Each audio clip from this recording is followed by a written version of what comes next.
화려하지 않아도 정결하게 사는 삶, 가진 것이 적어도 감사하며 사는 삶, 내게 주신 작은 힘 나눠주며 사는 삶, 이것이 나의 삶의 행복이라오. 눈물 날 일 많지만 기도할 수 있는 것, 억울한 일 많으나 주를 위해 참는 것, 비록 짧은 작은 삶 주 뜻대로 사는 것, 이것이 나의 삶의 행복이라오. 이것이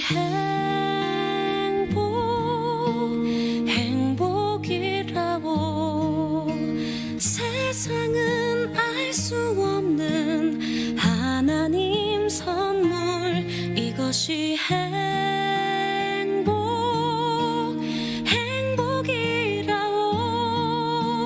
하나님의 자녀로 살아가는 것, 이것이 행복이라고.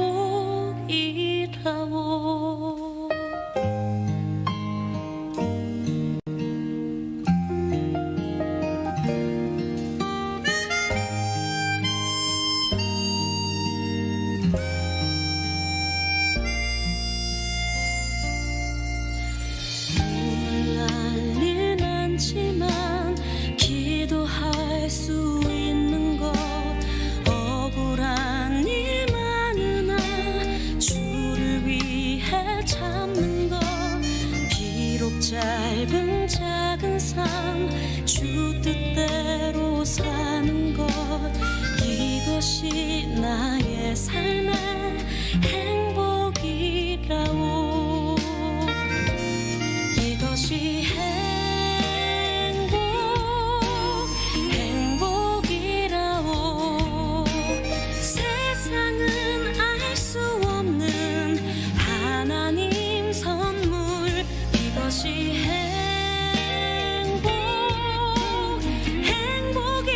행복이라오. 하나님의 자녀로 살아가는 것, 이것이 행복이라오.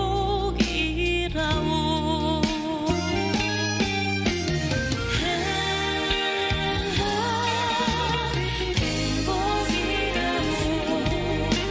세상은 알 수 없는 하나님 선물, 이것이 행복이라오.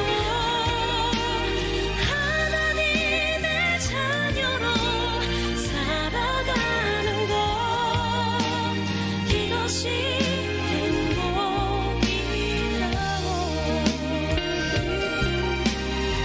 이것이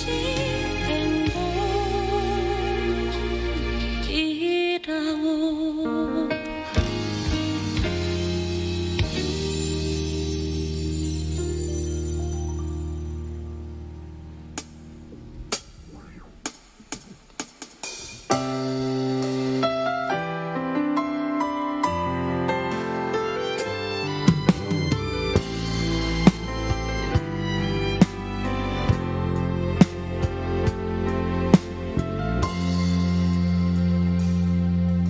나 지금은 비록 땅을 벗하며 살지라도 내 영혼 저 하늘을 디디며 사네. 내 주님 계신 눈물 없는 곳, 저 하늘에 숨겨둔 내 소망 있네. 얼굴들 그리운 이름들 많이 생각나. 때론 가슴 터지도록 기다려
아멘, 아멘. 주와 함께 걷는 이 길에 어떤 두려움도 없는 줄 믿습니다. 우리 옆으로 앞뒤로 우리 1년 동안 너무도 수고 많으셨는데 우리 인사하겠습니다. 수고 많으셨습니다. 한 해 동안 정말 수고 많으셨습니다. 주님께서 함께 하신 2022년 오늘 우리 송구영신 예배 드리면서 다시금 이 찬양처럼 주님 나라 가는 그날까지 하나님께만 영광 돌리는 삶이 되겠습니다. 그런 고백과 결단으로 이 시간 송구영신 예배 드리기 원합니다. 우리 다 같이 일어나서 찬양으로 하나님께 영광을 올려드리겠습니다. 할렐루야. 2022년도 우리 아름다운 교회에 함께 하신 그 주님께서 또 앞으로도 우리를 인도하신 그 주님을 우리 함께 고백하며 그렇게 찬양하겠습니다.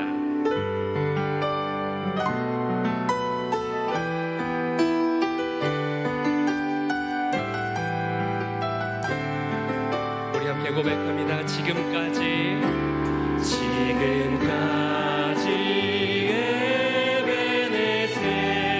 에베네셀 여기 임마누엘 앞으로 여호와 이레 나의 가는 길 함께 하시네. 우리 다시 한번 지금까지 에베네셀 지금까지 에베네셀 여기 임마누엘 여기 임마누엘 앞으로 여호와 이레 나의 가는 길 함께 하시네. 지금까지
고백합시다. 이것이 나의 간증이요, 이것이 나의 찬송일세. 나 사는 동안 끊임없이 구주를 찬송하리로다. 이것이 나의 간증이요, 이것이 나의 간증이요, 이것이 찬송일세, 찬송일세. 나 사는 동안 끊임없이 구주를 찬송하리로다. 나 사는 동안 끊임없이, 나 사는 동안 끊임없이 구주를 찬송하리로다. 구주를 찬송하리로다. 구주를 찬송하리. 우리 마지막으로 구주를 찬송하리로다. 구주를 찬송하리로다. 우리를 구원하신 그 주님께 우리 영광의 박수 올려드리겠습니다. 아멘.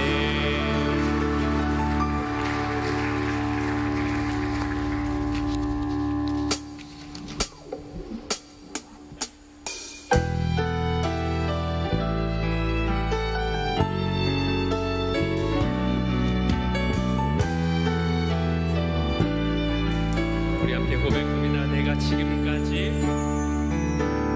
지금까지 지내온 것은 주의 은혜라, 주의 은혜라, 주의 은혜라. 지금까지 지내온 것은, 내가 지금까지 지내온 것은 주의 은혜라, 주의 은혜라. 지금까지 지내온 것은 주의 은혜라, 주의 은혜라, 주의 은혜라. 지금까지 지내온 것은 주의 은혜라, 주의 은혜라. 지금까지 지내온 것은, 내가 하나님의 자녀 된 것은, 내가 하나님의 자녀 된 오직 주님의 은혜입니다. 주의 은혜라, 주의 은혜라. 하나님의 자녀 된 것은, 내가 이 자리에 서 있는 것은, 내가 이 자리에 서 있는 것은 주의 은혜라, 주의 은혜라. 이 자리에서 우리 다시 한번 믿음으로 고백하겠습니다. 내가 이 자리에 서 있는 것은 주의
for our New Year's Eve service today.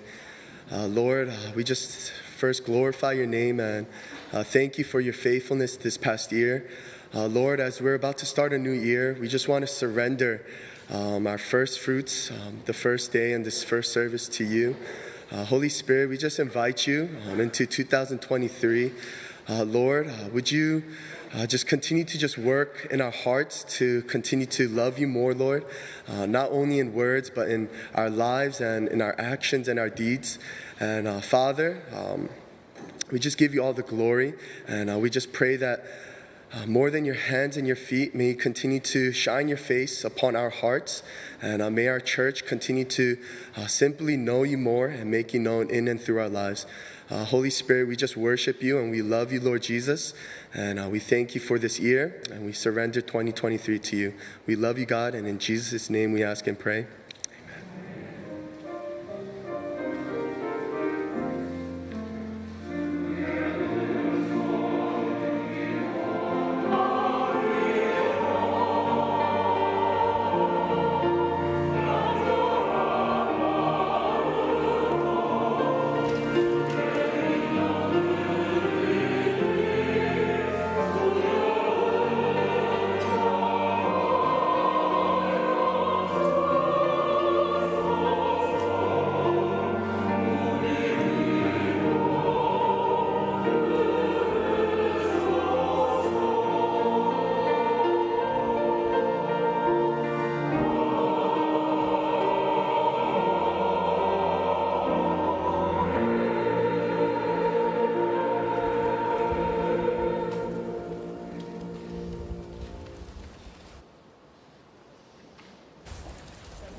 살아온 길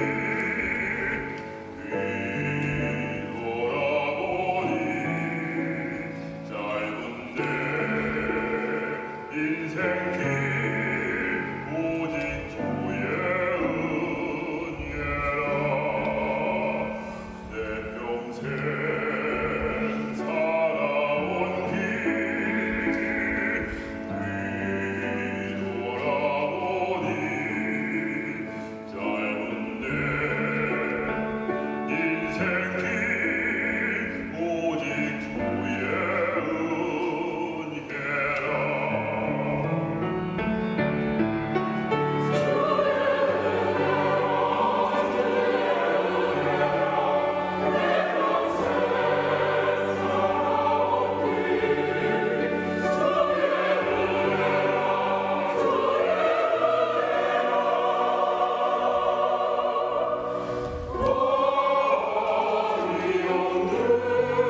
아멘. 내 평생 지나온 길 주님의 은혜가 아니면 가능하지 않습니다. 1년 동안도 하나님께서 지켜주신 그 은혜로 우리가 여기 있는 줄 믿습니다. 오늘 우리에게 주시는 말씀 열왕기상 18장 30절에서 40절까지 말씀입니다.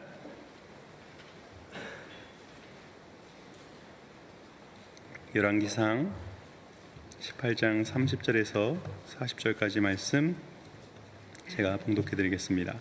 엘리야가 모든 백성을 향하여 이르되 내게로 가까이 오라. 백성이 다 그에게 가까이 가매 그가 무너진 여호와의 제단을 수축하되 야곱의 아들들의 지파의 수요를 따라 엘리야가 돌 12개를 취하니 이 야곱은 옛적에 여호와의 말씀이 임하여 이르시기를 내 이름을 이스라엘이라 하리라 하신 자더라. 그가 여호와 이름을 의지하여 그 돌로 제단을 쌓고 제단을 돌아가며 곡식 종자 두 수알을 둘 만한 도랑을 만들고 또 나무를 버리고 송아지의 각을 떠서 나무 위에 놓고 이르되 통넷에 물을 채워다가 번제물과 나무 위에 부으라 하고 또 이르되 다시 그리하라 하여 다시 그리하니 또 이르되 세 번째로 그리하라 하여 세 번째로 그리하니 물이 제단으로 두루 흐르고 도랑에도 물이 가득 찼더라. 저녁 소재 드릴 때 이르러 선지자 엘리야가 나아가서 말하되 아브라함과 이삭과 이스라엘 하나님 여호와여 주께서 이스라엘 중에서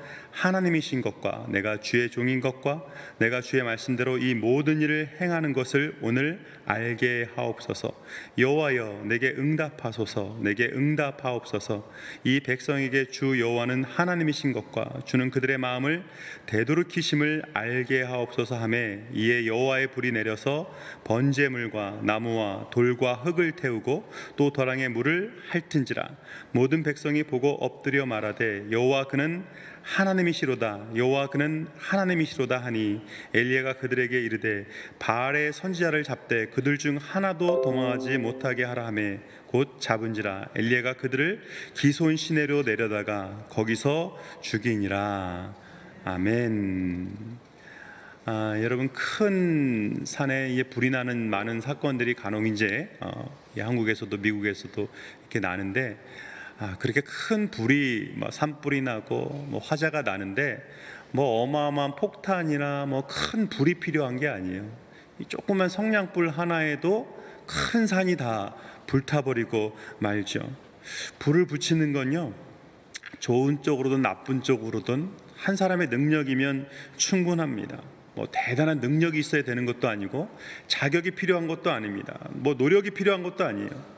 그런데 복음을 전하는 것이 꼭 이와 같습니다.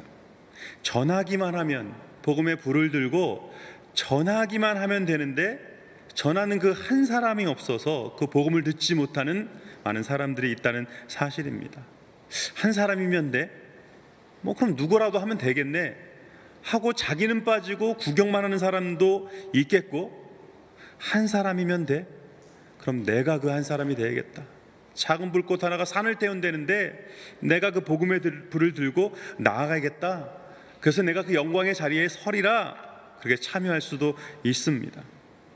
작은 불꽃 하나가 산을 다 태우는 것처럼 때로는요 그 책 한 권이 어떤 말 한마디가 한 사람의 인생을 바꾸고 그 방향을 바꾸고 한 나라의 인생, 한 나라의 방향과 그 발전을 바꾸기도 한다는 사실입니다.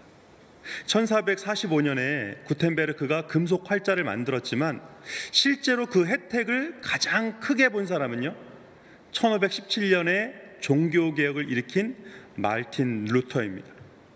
마틴 루터가 이 종교개혁을 성공할 수 있었던 것은 많은 귀족들의 도움, 많은 사람들의 도움 그게 아니에요. 실은 가장 큰 영향을 줬던 것은 바로 이 금속 활자 때문에 이 금속 활자의 발명 때문에 많은 사람들에게 자신이 기도하고 자신이 하나님께 받은 그 말씀을 많은 사람들에게 순식간에 전할 수 있는 이 인쇄술의 발달 때문에 종교개혁이 성공했다. 많은 학자들이 그렇게 말합니다.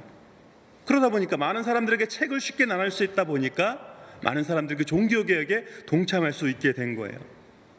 강명관 씨라고 하는 사람이 책벌레들 조선을 만들다라는 책에서 그런 말을 해요. 이성계와 함께 조선을 건국한 이 정도전은 이 혁명가 중에 혁명가였는데, 이 사람이 정도전이 꿈꾸는 것이 뭐였냐면 이 유학, 유교를 통해서 이 조선을 새롭게 해야 된다. 왕정 정치가 아니라 제대로 된 사상이 이 나라를 다스려야 된다. 그러한 꿈을 꾸고 있었어요. 그래서 이 사람이 그 꿈을 실현시키기 위해서 어떻게 했냐면, 그 당시에는 이 고려에서 이제 조선으로 넘어갔는데, 고려 때까지도 우리 조상이죠. 고려 때까지도 많은 사람들이, 그 조선의 사람들이 불교의 사상에 붙잡혀 있었다는 거예요. 그 불교에 심취해 있어가지고 이 정도전의 꿈을 이룰 수가 없는 거예요. 제대로 된 유교를 통해서 이 조선을 세우고 싶은데, 어떻게 하면 이 백성들의 머릿속에서 불교를 빼버리고 유교를, 성리학을 심을 수 있는가? 책이라는 거예요. 그래서 이 책을, 자신의 사상을, 또 이 유교의 사상을 전해야겠다. 그래서 책을 전해야겠다. 근데 그 당시에는요, 이 인쇄를 했던, 이 금속 활자로 인쇄를 했던 곳은, 가장 많이 했던 곳은 이 불교입니다. 불교에서 불경을 만들 때 그 인쇄술을 통해서 경전을 이렇게 인쇄를 했거든요. 불교를 무너뜨리기 위해서 정도전은요, 이 적을 무너뜨리기 위해서 적의 기술을 쓴 거예요. 불교에서 가장 많이 썼던 이 인쇄술을 도입해가지고 이 불교를 무너뜨리고 유교의 나라를 세우기로 한 겁니다. 그런데 실제로 이 정도전은 그 꿈을 실현하지도 못하고 태종 이방원에 의해서 죽임을 당합니다. 근데 또 아이러니하게도 이 정도전의 이상과 비전을 또 이 이방원이가 훔쳤어요. 그래서 이 개미자라고 하는 이 활자를 통해서 이 성리학을 찍어내가지고 이 성리학, 유교의 고전들을 다 찍어내서 많은 사람들에게 배포를 했습니다. 또 세종이 이것을 이어받아서 더 많은 유교의 이 책들을, 고전들을 인쇄해가지고 또 쏟아 부었습니다. 그 책을 백성들에게 쏟아 부었습니다. 이 사건은요, 조선 역사에서 가장 큰 획기적인 사건인 거예요. 책의 인쇄를, 대량 인쇄를 통해서 성리학에 의해서 같은 사상을 가진 집단들이 사대부라고 하는 이 양반 계급이 만들어졌고, 조선왕조 500년을 세우게 된 겁니다. 그러니까 조선의 지배자는요, 태조 이성계에 의해서가 아니라 책에 의해서 만들어졌다는 거예요. 그러니까 조선시대도 그렇고 오늘날도 그렇고 여전히 책벌레들이 세상을 움직이고 있는 것은 분명해 보입니다. 이것이 단순히 세상의 역사 속에서만 그런 것이 아니에요. 예수님께서 말씀으로 이 세상에 오셨잖아요. 말씀으로 오셨다고 말씀하신 이유가 있습니다. 토마스 선교사님이 조선에 와서, 중국에 들렸다가 조선에 와서 실은 이제 복음을 전하려고 온 건데, 그 당시에는 이제 이 기독교에 대해서 조선이 배타적이었기 때문에 목숨 걸고 선교를 해야 되는데, 대동강에서 내리자마자 이제 목뱀을 당해서 토마스 선교사님 그 자리에서 죽잖아요. 그러면서 기껏 복음 전하기 왔는데 성경책 한 권 전해주고 이 선교사님은 순교를 당합니다. 젊고 유능한 목회자였고요, 선교사 한 사람이 제대로 복음을 전하지도 못하고 순교했습니다. 너무 안타까운 일이죠. 그런데요, 목숨을 걸고 전한 그 한 권의 책이 조선의 역사를, 대한민국의 역사를 바꾸었다는 사실은 부인할 수가 없습니다. 그 책에서 영감을 받은 사람들이, 책벌레들이 조선을 만들었고요, 생명의 책, 성경에서 영감을 받은 토마스 선교사가 한 나라를 구원하는 일에 쓰임받았다고 하는 사실입니다. 영감이 중요한 거예요. 어디로부터 어떤 사상을 가지고 어떤 신앙을 가지고 살아가느냐, 그 민족의 방향이 바로 여기에 달려 있는 겁니다. 그래서 토마스 에디슨도요, 인터뷰에서 그런 말을 했어요. 천재성은 99%의 노력과 1%의 영감에 의해서 만들어진다. 그런데 실은 이 말은 잘못 오도되어 가지고, 봐라, 에디슨도 99%의 노력이 더 중요하다고 했지 않냐? 근데 그거는 오도예요. 잘못 쓴 거예요. 에디슨이 말하고자 했던 바는 99%의 노력이 중요하다는 게 아니라 99%의 노력이 보다도 더 중요한 건 1%의 영감이라는 거야. 100%, 990%를 노력한다고 할지라도 이 1%의 한나의 이 기가 막힌 아이디어가 없다고 한다면 이런 노력들은 다 헛수고라는 거, 쓸데없다는 거예요. 노력이 아무런 소용이 없다는 것이 아니라 노력보다 영감이 훨씬 더 중요하다는 거예요. 당연히 노력하지 않으면 아무리 대단한 영감이라고 할지라도 그걸 성취할 수는 없겠죠. 근데 99%가 아니라 999%의 노력보다도 실은 더 큰 세상에 반향을 줬던 것은 한 사람의 뛰어난 영감받은 아이디어였다는 거예요. 그런데 희한하게 그 아이디어는 노력에 의해서 생기는 것도 같지만 실제로는 노력한다고 그런 아이디어가 영감이 떠오르는 것은 아닙니다. 그런데 보세요. 에디슨 한 사람이 영감을 받으니까 그 영감을 받고서 노력을 하니까 캄캄한 밤에 온 세상이 캄캄했는데 이 에디슨의 비전을 통해서 온 세상에 빛을 선물하는 그러한 일을 에디슨이 하게 된 겁니다. 또 토마스 선교사가 성령의 영감을 받아서 목숨을 걸고 성경책 한 권을 전하니까 어둠 속에 헤매던 희망이 없던 조선의 수백만의 이 사람들이 새로운 삶의 소망을 발견하게 된 거예요. 보세요. 한 사람이 전 세계에 힘을 줄 수도 있고요. 한 사람이 전 세계를 힘들게 할 수도 있습니다. 성경에서는 이 한 사람의 신앙에 대해서 여러 차례 말씀하고 있어요. 한 사람 아담으로 말미암아서 죄가 세상에 들어온 거예요. 그러나 한 분 예수 그리스도를 통해서 또 온 세상에 구원의 길이 열린 겁니다. 구원은 오직 예수 그리스도 한 분을 통해서만 가능한 거죠. 이제 교회, 세상에 성령의 불을 붙이는 예수님과 같은 12사도와 같은 아브라함과 같은 성령의 영감을 받은, 성경의 영감을 받은 그 한 사람을 필요로 하십니다. 하나님께서 여러분 한 분 한 분을 그렇게 성경의 영감받은 사람으로, 불의 사람으로 여러분들을 부르셨음을 믿으시기 바랍니다. 여러분, 골리앗의 겁먹은 이스라엘 수십만의 이 군사들이 아무것도 못해요. 겨우 한 사람, 키가 크면 얼마나 크고 그 사람은 칼 맞으면 안 죽어요? 근데 골리앗이 그렇게 하나님을 모독하고 이스라엘 군대를 모독하는데 아무도 이 골리앗과 싸울 생각을 못하고 있는 거예요. 그런데 하나님께 그 용기를 받은, 하나님의 말씀을 굳건하게 믿고 있는 이 소년 다윗 한 사람이 당당하게 나가서 골리앗과 싸워 이기잖아요. 하나님의 능력을, 하나님의 은혜를 믿지 못하는 수십만의 군대보다요, 하나님의 말씀을 절대적으로 믿고 있는 이 소년 한 사람이 훨씬 더 영향력이 강하다는 거예요. 기드온이 14만 5천의 그 미디안 군대와 싸울 때 보세요. 2만 명이 모였어요. 근데 하나님 도망가라는 거예요. 겁먹은 사람들 그냥 가라는 거야. 야, 니네 무서운 사람 가. 무서운 사람 가 그랬더니 벌써 2만 명 중에 1만 명이 갔어요. 무서운 사람 가 그랬더니 1만 명이 갔어요.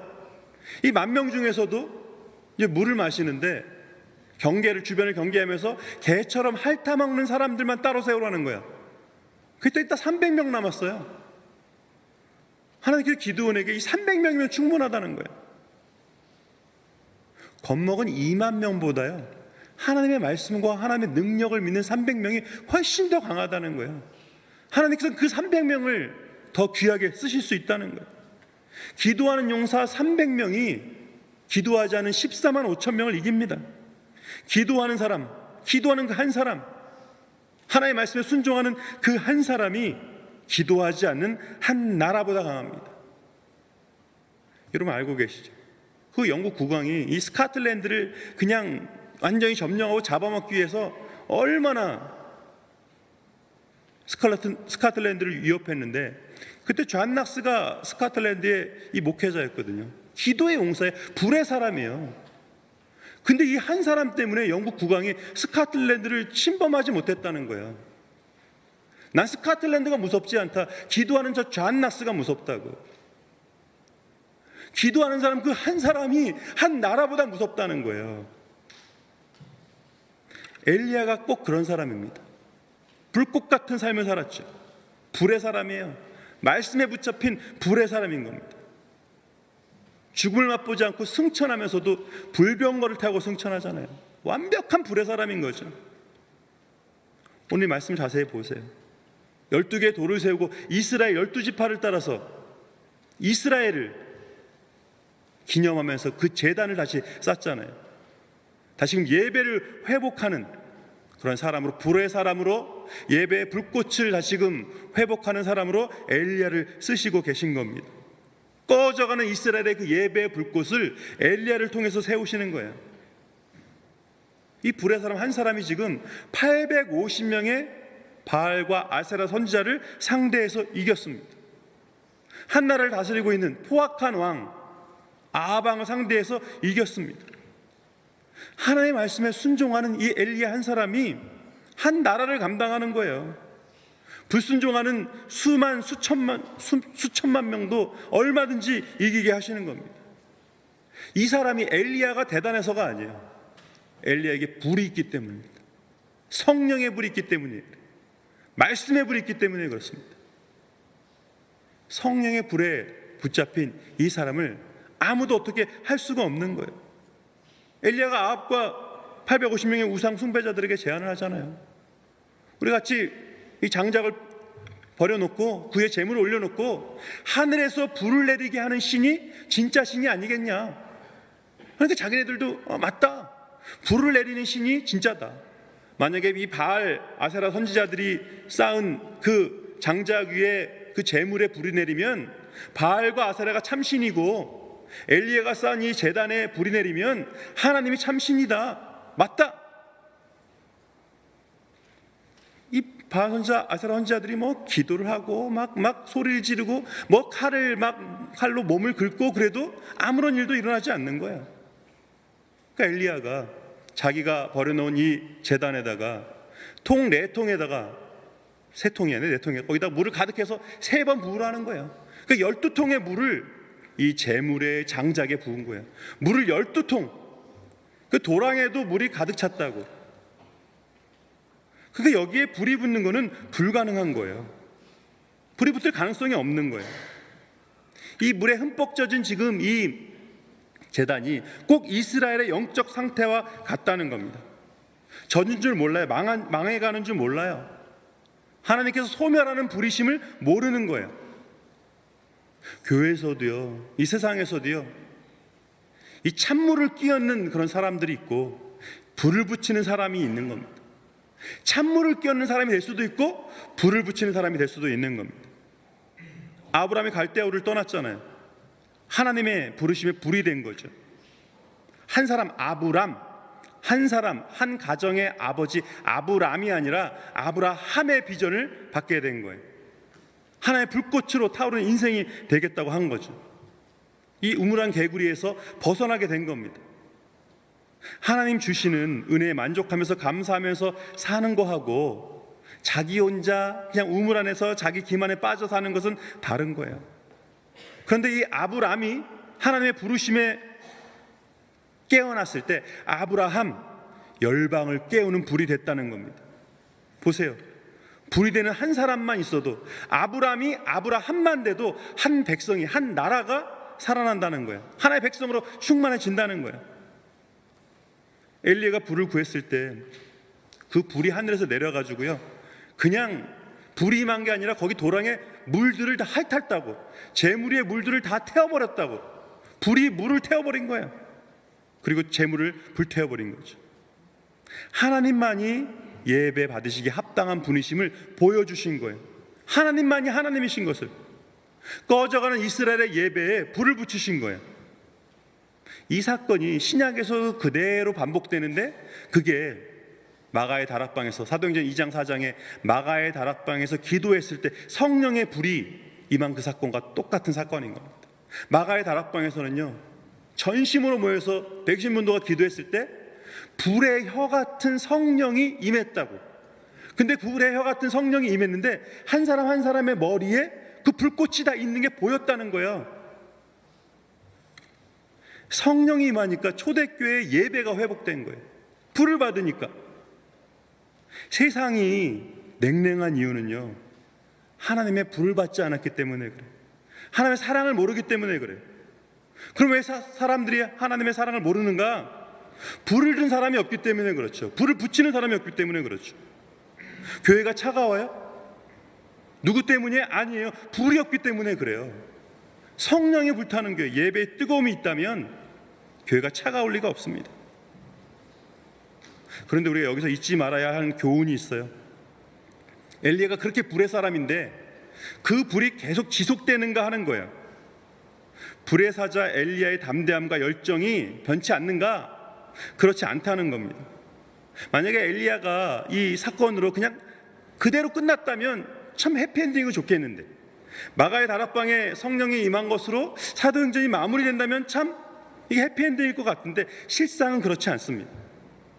850명도 상대해서 이겼던 엘리야가 이세벨의 말 한마디에 좌절해요.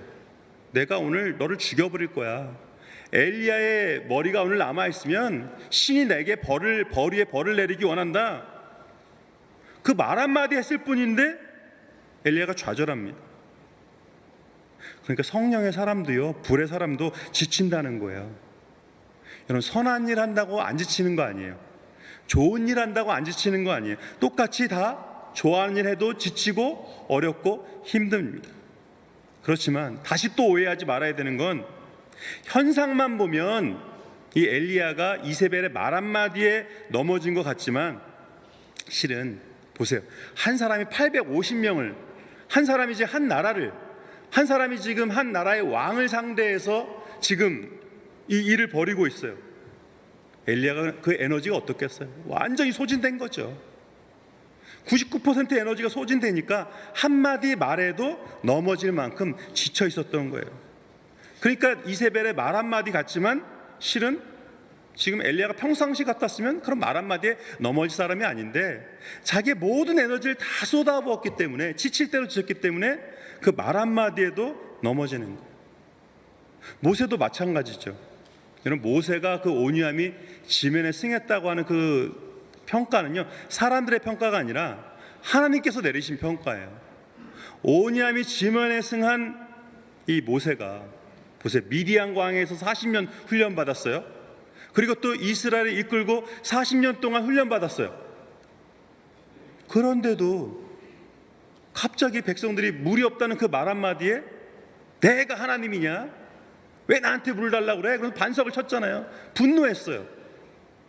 아니, 이런 불평 불만이 한두 번도 아니었는데 왜 모세는 이렇게 이성을 잃어버렸을까? 지친 거죠.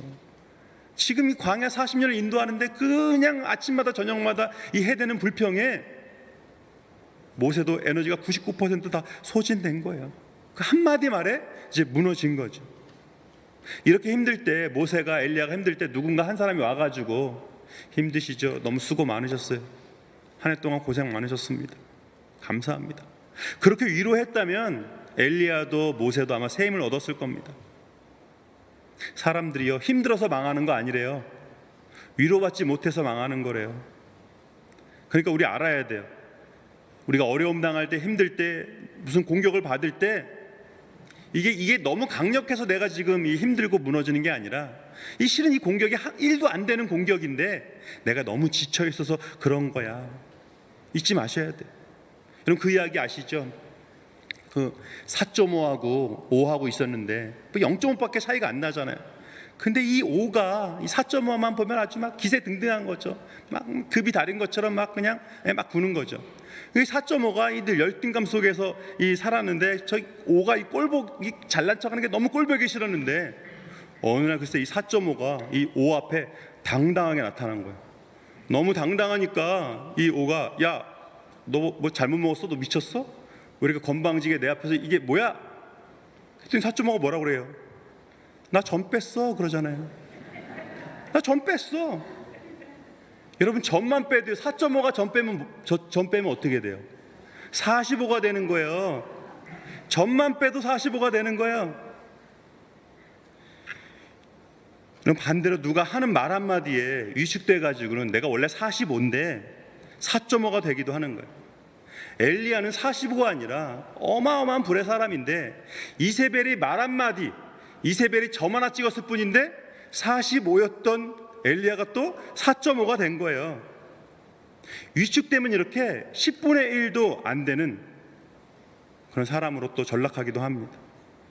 출애굽한 이스라엘 보세요. 그 당시 가장 강력했던 애굽을 당당하게 걸어 나왔어요. 근데 겨우 안악자손 앞에서 메뚜기 같다고. 이게 뭐예요? 점 빼야 되는 거예요. 열등감의 점, 내 능력을 붙잡으려고는 자만의 점, 이거 잘못될 것 같다는 소망의, 이 절망의 점들, 우리 형편없게 만든 이런 모든 것들을 우리가 다 빼버려야 돼. 엘리야가 결국 어디서 위로를 받냐면 하나님께서 천사를 보내세요. 그래서 천사가 엘리야를 어루만지면서 숯불에 구운 떡과 물을 주면서 먹으라고. 또다시 엘리야가 자고 일어나니까 또 천사가 어루만지면서 또 먹으라고. 열왕기상 19장에 보면 천사가 엘리야를 어루만졌다, 천사가 엘리야를 어루만졌다는 말이 2번 반복됩니다. 성경 어디에도요 천사가 누구를 어루만졌다는 표현이 여기밖에 없어요. 하나님께서 이 지친 엘리야를 천사를 통해서 어루만지게 하시는 거예요. 위로 주시는 거예요. 여러분, 같이 있어주고 먹을 거 챙겨주고 필요한 거 도와주고, 위로는 이런 거예요. 천사의 위로에 엘리야가 다시 힘을 내죠. 그래서 끝까지 사명을 감당하게 됩니다. 이 사건을 마지막으로 엘리야가 불병거 타고 승천해요.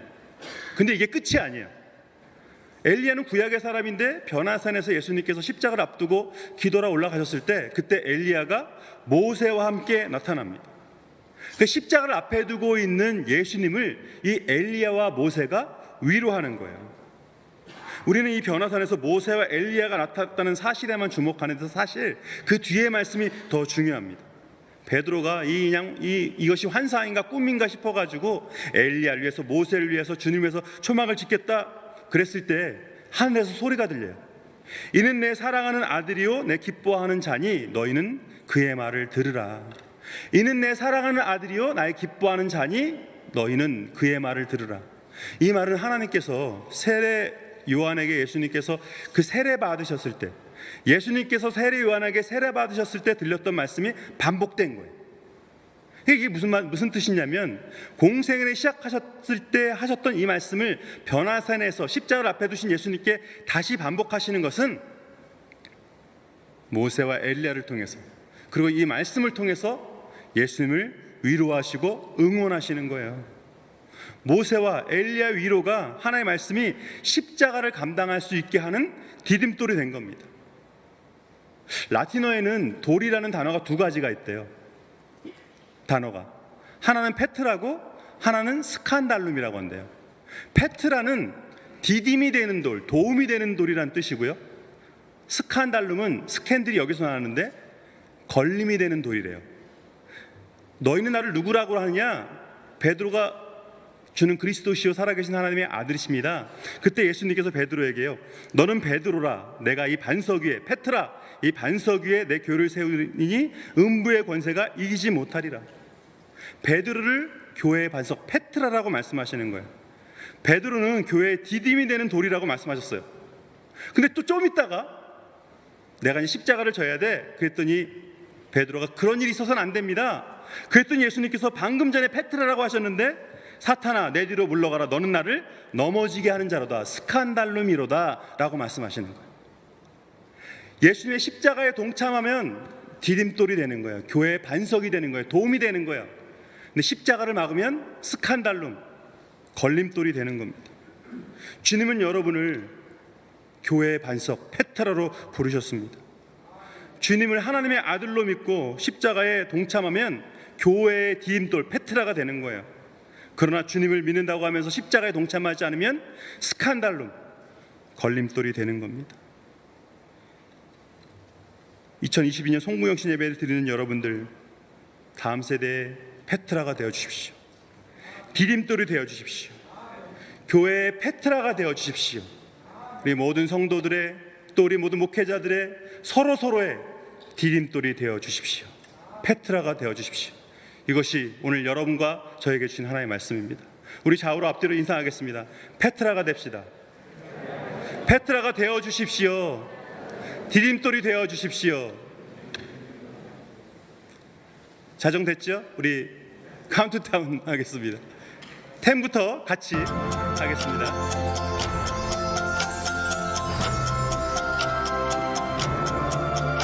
부터 같이 외칩니다. 10, 9, 8, 7, 6, 5, 4, 3, 2, 1. 해피 뉴 이어! 해피 뉴 이어! 우리 좌우로 앞뒤로 인사하겠습니다. 해피 뉴 이어! 한 해 동안 수고 많으셨습니다. 예, 우리 악수하시고 인사하시면서 새해 인사하십시오. 1년 동안 정말 수고 많으셨습니다. 일어서서 인사하셔도 됩니다. 1년 동안 정말 한 해 동안 정말 수고 많으셨습니다. 정말 수고 많으셨습니다. 기도로 함께하신 여러 가지 헌신으로 함께하신 여러분들 감사합니다. 해피 뉴 이어입니다. 성가대도 수고 많으셨습니다. 감사합니다. 수고 많으셨습니다. 할렐루야. 우리 내년도 표 잠깐 소개해 드리겠는데요. 2023년 새해 표는요, 부르심에 합당하게 살아서입니다. 따라서 한번 해볼까요? 부르심에 합당하게 살아서. 다시 한번, 부르심에 합당하게 살아서. 내년도 표입니다. 우리 봉헌 찬양 해주시겠습니다.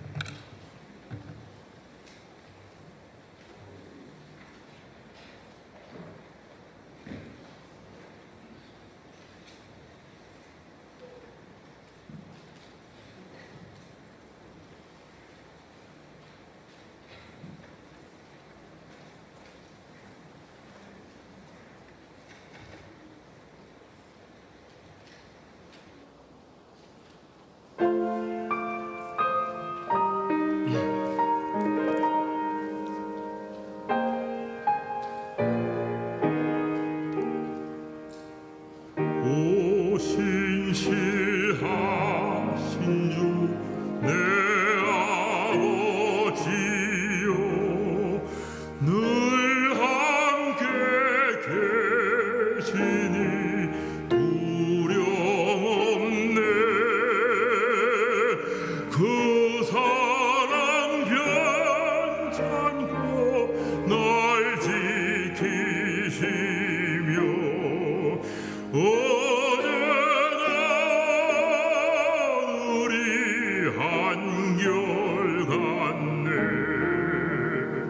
오 신실하신 주, 오 신실하신 주, 날마다 자비를 베푸시며 일용할 많은 것 내려주시니 오 신실하신 주 나의 구주.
기도하겠습니다. 하나님, 신실하신 하나님의 은혜로 한 해 동안도 풍성한 은혜로 오늘 여기까지 우리를 인도하심을 감사합니다.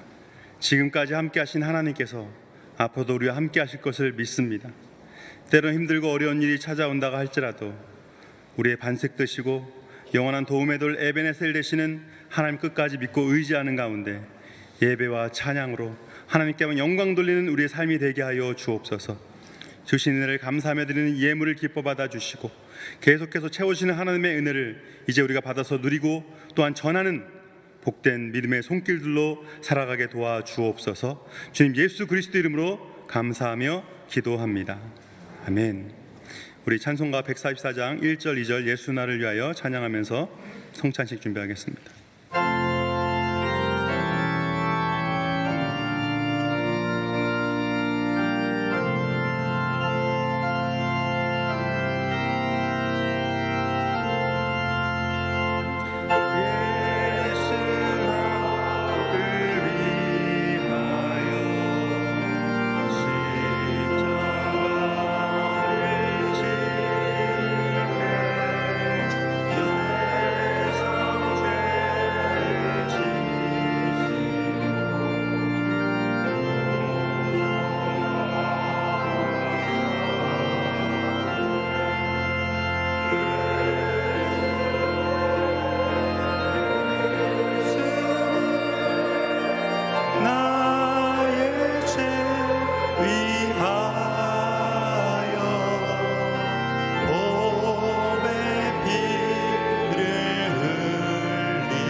여러분, 성만찬에 참여하는 것은 우리 주 예수 그리스도의 십자가에 동참하는 것입니다. 주님께서 이 세상에 우리를 구원하기 위해서 십자가를 지시기 위해서 오신 그 은혜와 사랑을 기억하면서 우리도 주님께 받은 그 십자가의 사랑을 전하겠습니다. 그런 고백으로 성만찬에 참여하는 것입니다.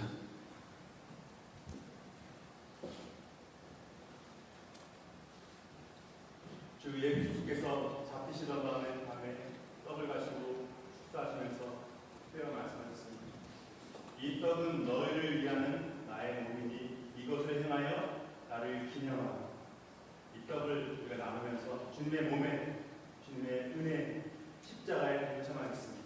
그런 고백으로 이 시간 같이 참여하기 위해서 우리 같이 잠시 기도하겠습니다. 우리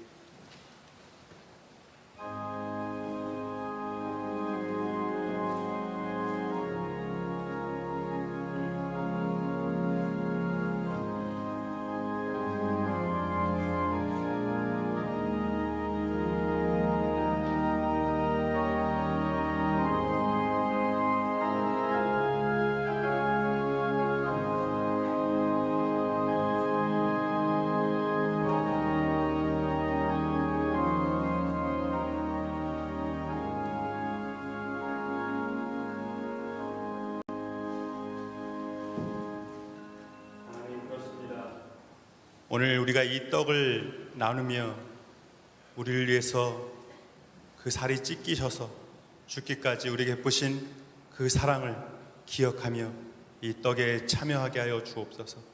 우리의 삶이 또한 예수의 십자가에 참여하게 동참하게 우리를 성령으로 부르심에 합당한 삶으로 이끌어 주옵소서. 예수님의 이름으로 기도합니다.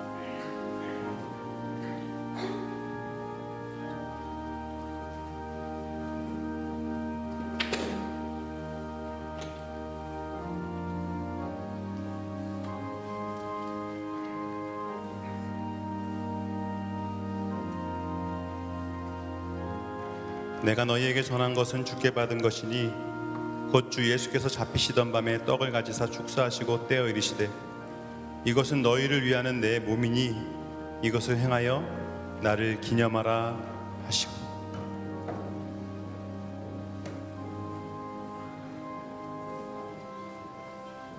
예수의 몸 십자가에 동참하는 마음으로 기도하시면서 이 떡에 참여하시기 바랍니다.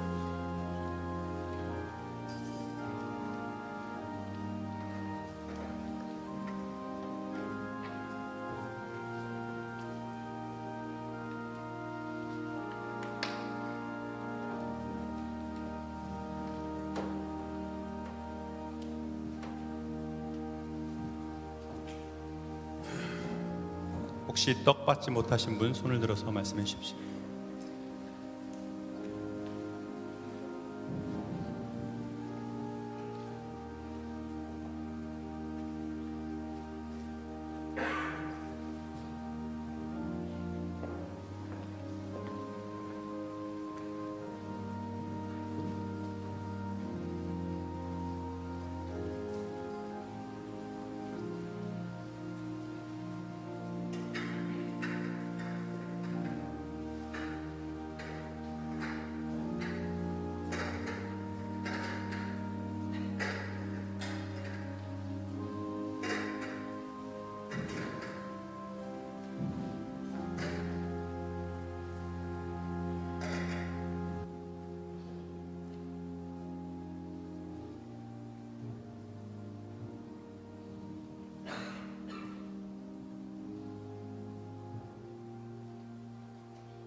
식후에 또한 이 잔을 나누시면서 이 잔은 내 피로 새긴 새 언약이니 이것을 행하여 마실 때마다 나를 기념하라 했습니다. 이 잔은 예수의 피, 그의 피, 보혈의 피를 나누는 시간입니다. 이 시간이 보혈의 은혜에 합당한 삶인지 하나님 그 보혈의 은혜에 합당한 십자가의 보혈에 합당한 삶을 살겠습니다. 그렇다면 기도를 회개의 기도를 제가 같이 드리기 원합니다.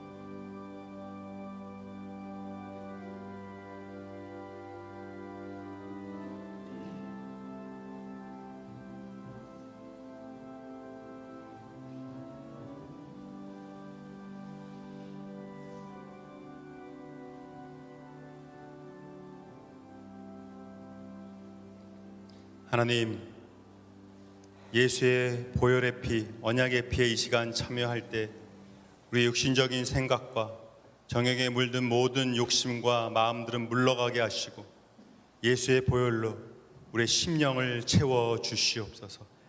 감사하며 예수님의 이름으로 기도합니다.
식후에 또한 그와 같이 잔을 가지시고 이르시되 이 잔은 내 피로 세운 새 언약이니 이것을 행하여 마실 때마다 나를 기념하라 하셨으니 너희가 이 떡을 먹으며 이 잔을 마실 때마다 주의 죽으심을 그가 오실 때까지 전하는 것이니라.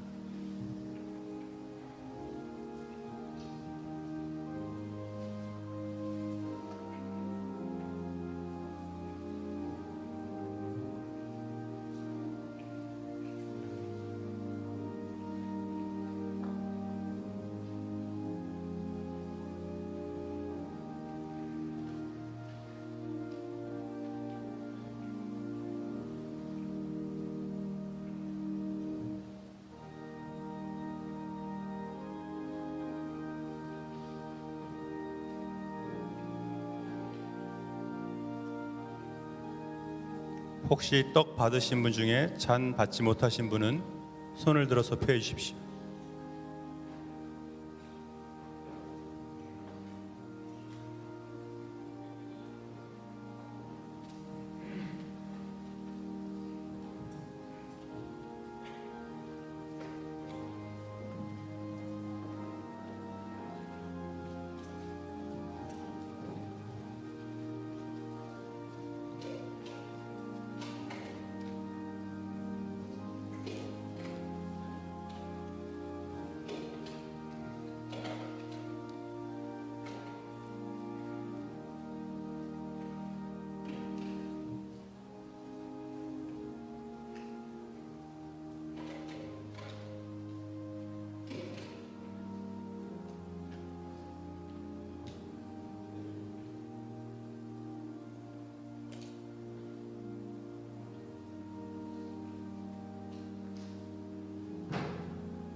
한 번 더 기도하겠습니다.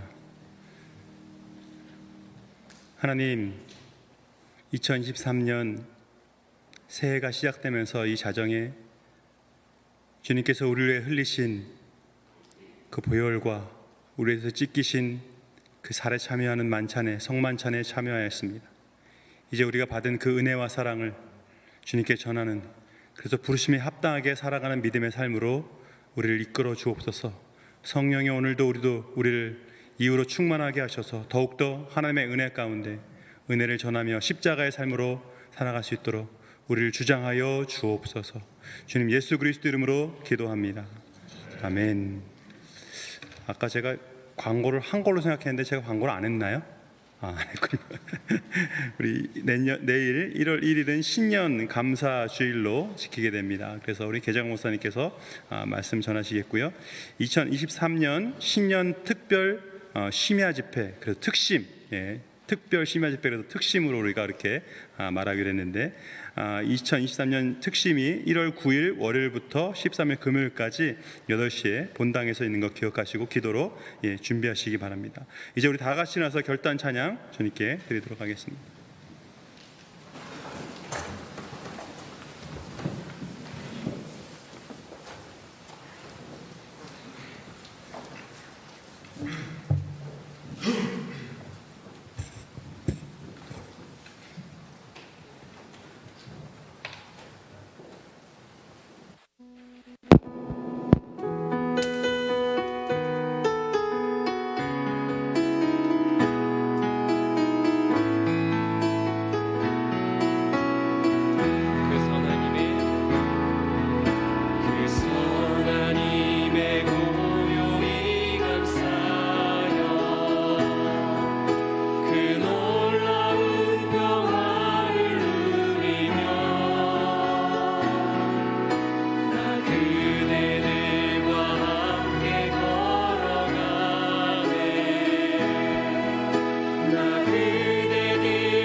기도하겠습니다. 이제는 우리 주 예수 그리스도의 은혜와 하나님 아버지의 사랑과 성령의 교통하심이 우리 한 사람 한 사람이 성령의 불이 되어 다음 세대를 책임질 디딤돌이 되기로 반석이 되어서 교회를 세우며 하나님의 나라를 세워가는데 쓰임받기를 소원하며 2023년도 부르심에 합당한 삶으로 살아가기로 다짐하는 아름다운 교회 형제 자매들이 위해 지금부터 영원토록 함께 계시기를 축원하옵나이다. 아멘.